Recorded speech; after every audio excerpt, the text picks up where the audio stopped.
আজকে উপস্থিত এখানে প্রধান অতিথি জনাব উপপরিচালক জেলা শিক্ষা অফিসার জেলা সমাজসেবা অফিসার জনাব বিশ্বজিৎ গুপ্ত, উপস্থিত আমাদের জেলা পাঠ অফিসার, উপস্থিত আমাদের জেলা শিক্ষা অফিসার, উপস্থিত আমাদের রাজুরের বিভিন্ন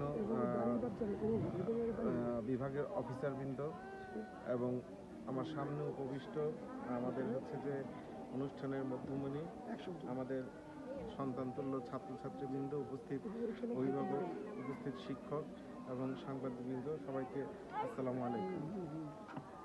আসলে আমার বিগত বক্তারা সবাই সব কিছু বলে ফেলেছেন, আমার বিশেষ কিছু বলার নাই।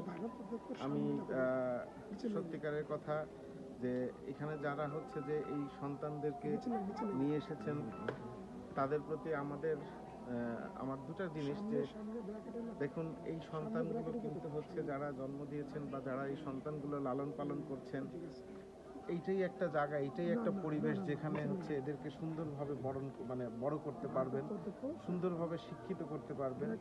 এবং এখানে শুধু আপনার সন্তান নয়, এই ধরনের যত সন্তান আছে আপনারা যদি নিয়ে আসেন, এই সন্তানগুলোর দুঃখ কষ্ট আপনারা এখানে এসে শেয়ার করতে পারবেন এবং এই সন্তানগুলোকে দেখবেন আস্তে আস্তে আপনার হাতে করে দিয়ে কতটুকু বড় করতে পারবেন, সেটা হয়তো আপনারা এইখানে আরো কিছুদিন পরে বুঝতে পারবেন। সত্যি এই সন্তানদের দেখার কিন্তু এক আপনি আছেন, আর হয়তো এই প্রতিষ্ঠান আছে, আর উপরে আল্লাহ তো একজন আছেন।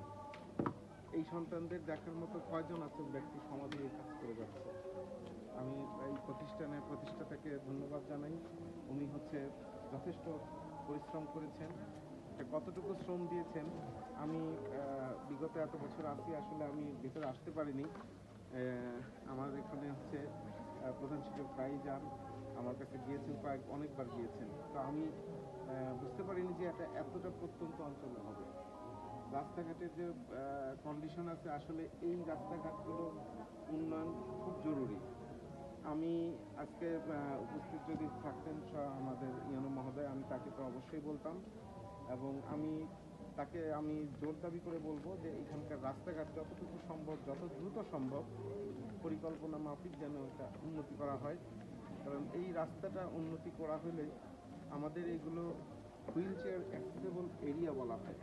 এই ধরনের প্রতিবন্ধীগুলোকে আমরা হুইল চেয়ার অ্যাক্সেসেবল এরিয়াতে রাখি, যেখানে আমরা হুইল চেয়ার নিয়ে রাস্তা দিয়ে চলাচল করতে পারি। তো আসলে এই হুইল চেয়ার অ্যাক্সেসেবল এরিয়া না হলে পরে ক্রাইটেরিয়ার অনেক বড় একটা তা আমরা যদি ডেভেলপ করতে চাই, অবশ্যই প্রথমত রাস্তা আসবে। 2 নম্বর হচ্ছে যে এখানকার যে শিক্ষার যে বিষয় আছে সেটা আমাদের শিক্ষার্থীরা বলে দিয়েছেন যে এখানে আসলে এমপি অফিস না হলে কিন্তু আসলে শিক্ষার মান যতটুকু